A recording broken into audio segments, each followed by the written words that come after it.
বা তাদের যে পরিবার মিলিয়ে যদি গড়ে দুজনও ধরা হয়, তিনজন ধরা হয়, তাদের এই আয়ে দেশের 40 থেকে 50 কোটি মানুষের তার পেট চলে। তো এই অংশের মানুষ নিশ্চয়ই আমাদের দেশের জনসংখ্যার নিরিখে এবং আমাদের দেশের অর্থনৈতিক নির্মাণে অত্যন্ত গুরুত্বপূর্ণ অংশের মানুষ, সবচেয়ে নিকটতম সহযোগী, যারা খেতে খামারে জমে যারা ফসল ফলান, এই দেশের 140 কোটি মানুষের অন্ন যারা যোগান। কিন্তু আজকে তাদের যে অর্থনৈতিক অবস্থা, পারিবারিক অবস্থা, আমাদের দেশের সরকারের এই অংশের মানুষের প্রতি তাদের যে দৃষ্টিভঙ্গি, তাদের যে নীতি, সে কারণে অত্যন্ত সঙ্গীন এবং ক্রমশ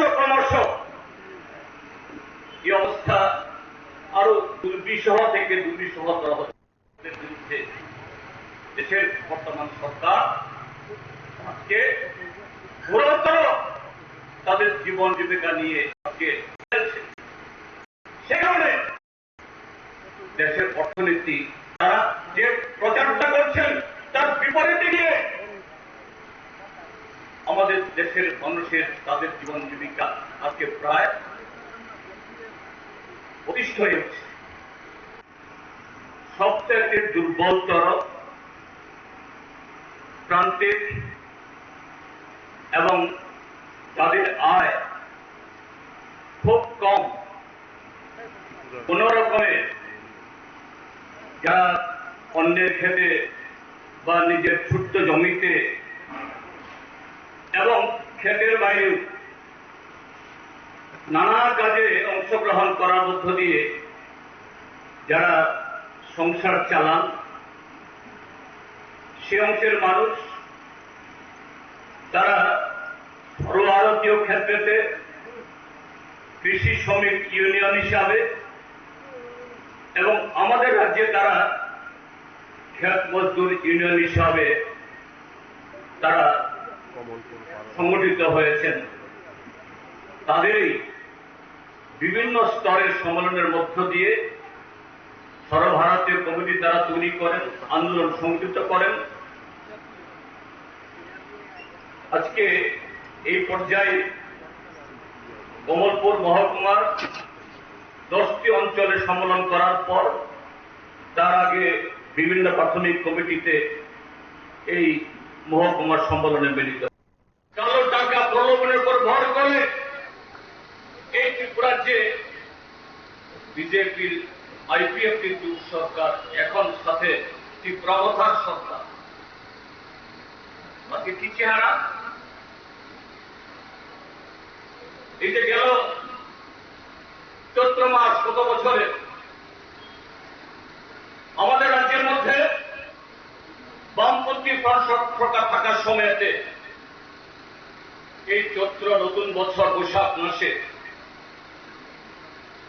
ভৌগোলিকগত কারণে আমাদের এই অঞ্চলটা এই সময় খেতে ফসল থাকে না, কৃষকদের কাজ থাকে না, কাজেই ক্ষেত মজুর জমিয়াদের সেরকম রোজগারের সুযোগ কম থাকত। কিন্তু বামপন্থী বাম সরকার সেই সময়তে ঢালাওভাবে এই রেগা, ফরেস্ট ডিপার্টমেন্ট, এডিসি, এগ্রিকালচার আরো নানা দপ্তরের কাজের মধ্য দিয়ে এই অভাবকে বুঝতে দিতে গ্যারান্টি কত? রেগা একদিনের মজুরি কত? এখন 200 টাকার মতো, একটু হয়তো বেড়েছে। 100 দিনও যদি কাজ হয়, একটা পরিবার বছরে কত টাকা পাবে? সাকুল্যে 20 থেকে 25 হাজার, খুব বেশি না। আমাদের ত্রিপুরা রাজ্যে যারা চতুর্থ শ্রেণীর কর্মচারী, যারা পুরো স্কেল পান বা যাদের চাকরির একটু বয়স হয়েছে, তারাও মাসে 25 থেকে 30,000 টাকা বেতন পান। আর 100 দিন কাজ হলে পরে একটা পরিবার, এই দেশের গ্রামীণ পরিবার, তারা সাকুল্যে পাবে 20 থেকে 25,000। ভারতবর্ষের প্রায় 15 থেকে 20% আমাদের জনসংখ্যার অংশ, যারা আমাদের অর্থনীতি নির্মাণের অঙ্গ। এই দেখান তো এই বিজেপি দল তারা তৈরি করেছে। আজকে প্রধানমন্ত্রী নরেন্দ্র মোদী, অমিত শাহ বরঞ্চ তার বিরোধিতা করেছে।